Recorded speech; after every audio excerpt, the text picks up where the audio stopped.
Assalamualaikum warahmatullahi wabarakatuh. Sahabat sekalian, apa kabar Anda hari ini?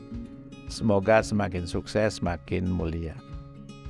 Kita semua tahu bahwa netizen sekarang sangat berkuasa di sosial media. Ada pembangunan jalan yang tidak berjalan dengan baik di Lampung. Jalannya berlubang kesana kemari, diunggah oleh salah seorang warga Lampung yang sekarang kuliah di Australia. Menjadi ramai perbincangannya sampai gubernur, wakil gubernur, dan beberapa pejabat turun tangan karena ciutan dari sahabat kita dari Lampung ini. Begitu juga ketika seorang anak polisi menyiksa orang lain, ada videonya kemudian diunggah di sosial media, dan akhirnya ternyata terbongkar kekayaannya, terbongkar dia punya gudang BBM dan sebagainya. Netizen begitu punya pengaruh yang besar di negeri ini, sehingga hal-hal yang tadinya tidak terungkap menjadi terungkap dan akhirnya ada perbaikan di sana sini. Namun sebagai orang yang bergerak di bidang komunikasi, saya sangat menganjurkan, menyarankan kepada kita semua, termasuk saya, termasuk netizen agar ketika kita mengkomunikasikan sesuatu dengan cara yang tepat, agar kemudian dampaknya lebih powerful Maka saya teringat kisah yang dikisahkan yang terjadi pada zaman Socrates dulu. Jadi ada seorang pria yang berjumpa dengan Socrates, kemudian dia berkata begini, "Tahukah Anda apa yang baru saja saya dengar mengenai salah seorang teman Anda?" Maka Socrates kemudian berkata, "Tunggu sebentar.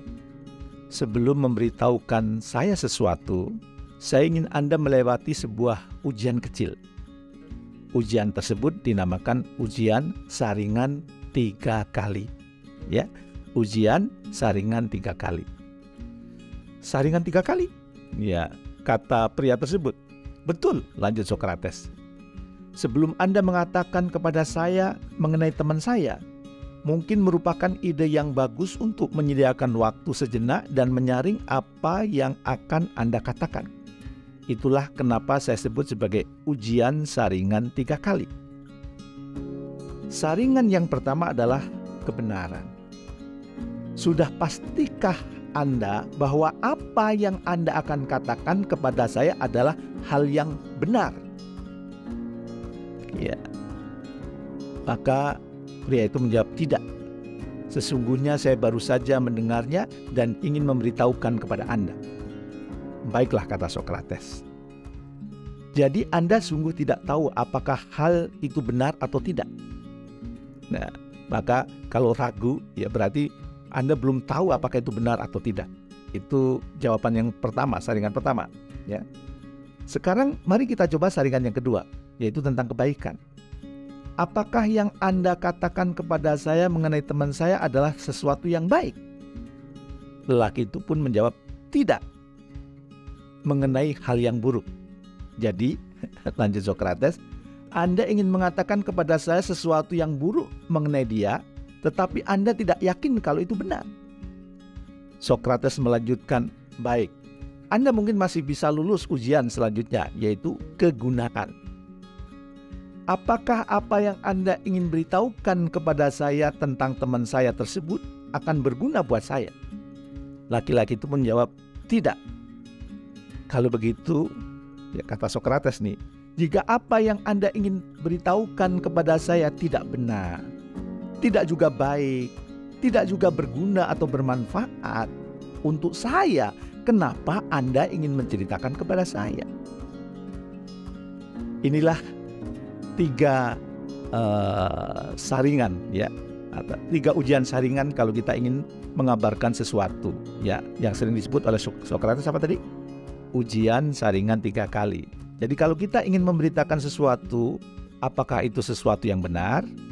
Kalau benar, lanjut. Kalau tidak benar, stop. Apakah itu sesuatu yang baik? Oke, kalau sudah benar, baik, lanjutkan yang ketiga. Apakah itu sesuatu yang bermanfaat atau berguna? Maka kalau memenuhi 3 ini, 3B, baik, benar, berguna, baru dilanjutkan. Kalau ternyata tidak memenuhi 3 kriteria ini, Sudahlah beritanya tidak benar, juga tidak baik, tidak berguna, ngapain disebarkan? Ini biasanya hoax-hoax ya, yang kemudian beredar di tengah sosial media. Maka mulai sekarang yuk kita pastikan kalau kita menyampaikan sesuatu, pastikan itu benar, oke? Pastikan itu baik, dan pastikan itu bermanfaat. Dan ketika menyampaikan ada 3 gaya ini yang bisa kita pilih. Gaya yang pertama adalah gaya agresif. Gaya agresif itu gimana? Kita mengkomunikasikan apa yang diinginkan, dirasakan, dan dipikirkan oleh kita. Dan itu disampaikan kepada orang lain, namun dengan memaksa, frontal, dan tidak menghargai hak-hak serta perasaan orang lain. Biasanya sih ciri-cirinya berteriak, menyela, atau berbicara dominan dibandingkan orang lain. Berbicaranya sarkasme, ya, menyindir-nyindir gitu ya. Ini agresif nih ya. Fokus bukan pada perilaku, namun menyerang orangnya, ya. Kemudian terlalu kritis dan menghakimi. Kontak mata cenderung tegas dan melotot ke arah lawan bicara, ya. Dan kemudian intonasi suaranya tinggi, ya. Volumenya keras, pilihan katanya kasar. Ini namanya gaya bahasa agresif. Gaya bahasa agresif ini itu melukai orang lain, ya, merugikan orang lain. Maka mungkin perlu dihindari atau perlu dikurangi. Tapi ada juga gaya komunikasi yang kedua nih, pasif nih, ya. Dia tidak mampu untuk mengkomunikasikan apa yang diinginkan atau dirasakan dan dipikirkan untuk disampaikan kepada orang lain, ya. Dia memilih diam dan membiarkan orang lain yang menentukan. Ini juga tidak baik ya, pasif. Biasanya ciri-cirinya ya, ini orang-orang semacam ini termasuk orang yang meremehkan kebutuhan sendiri dan mau menyesuaikan diri dengan keinginan orang lain demi menjaga perdamaian. Yang penting damai, tapi tidak ada perubahan ya. Gugup dan kurang kontak mata, takut kalau menyampaikan ya. Intonasinya rendah, tempo bicaranya lambat, suaranya pelan, bahasa tubuhnya cenderung membungkuk ya. Selalu menghindari konflik ya, perasaan rendah diri dibandingkan dengan orang lain. Dan orang yang semacam ini merugikan dirinya sendiri ya. Dia tidak, ide-idenya tidak tersampaikan kepada orang lain, gagasannya tidak tersampaikan kepada orang lain. Orang ini kalau nanti meninggal, harga tanah kuburannya itu lebih mahal dibandingkan tanah-tanah di sekitarnya. Kenapa?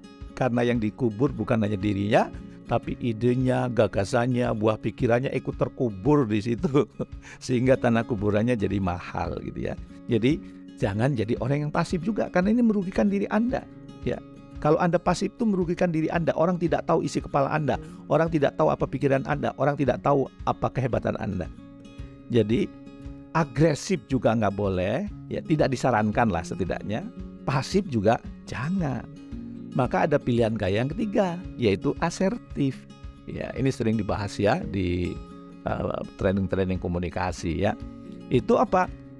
Kita mampu untuk mengkomunikasikan apa yang kita inginkan, apa yang kita rasakan, apa yang kita pikirkan kepada orang lain, namun dengan tetap menjaga dan menghargai hak-hak serta perasaan orang lain.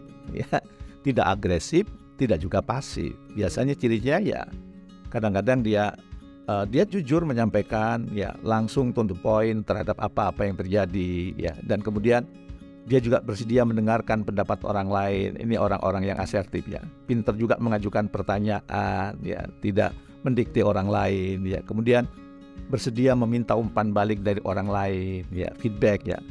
Pandangannya yang tenang, postur tubuhnya tegap, tenang dan rileks ya, berbicara dengan intonasi yang sedang ya, bersikap setara dengan orang lain, maksudnya tidak menggurui orang lain, tidak menuduh orang lain gitu ya, tidak memaksa orang lain ya, itu. Dan kemudian dia juga mampu menolak permintaan orang lain dengan sikap yang wajar ya, sopan dan tidak menyakiti perasaan orang lain dan perasaan diri sendiri. Nah, kalau kemudian kita menggunakan yang asertif ini, gaya komunikasi yang asertif, insya Allah ya, ide-ide yang kita sampaikan kepada orang lain diterima dengan hati dan pikiran yang terbuka. Tapi kalau gaya kita itu agresif, ya boleh jadi dia menerima, tapi sebenarnya sambil ngedumel gitu ya, sambil marah, terpaksa ya. Maka mulai sekarang kita perlu nih memadukan nih 3B tadi. Apa yang kita sampaikan itu benar, baik, kemudian bermanfaat, kemudian menggunakan gaya komunikasi yang asertif. Jangan menjadi orang yang pasif karena itu merugikan Anda. Jangan juga menjadi yang agresif karena itu menyakiti hati orang lain. Mari kita belajar menjadi orang-orang yang asertif ketika kita mengkomunikasikan sesuatu yang ada di kepala kita, sesuatu yang kita lihat, sesuatu yang ada dalam pikiran kita. Insya Allah akan lebih berdampak positif kepada diri kita dan juga kepada orang-orang di sekitar kita. Siap? Yuk kita mulai hari ini.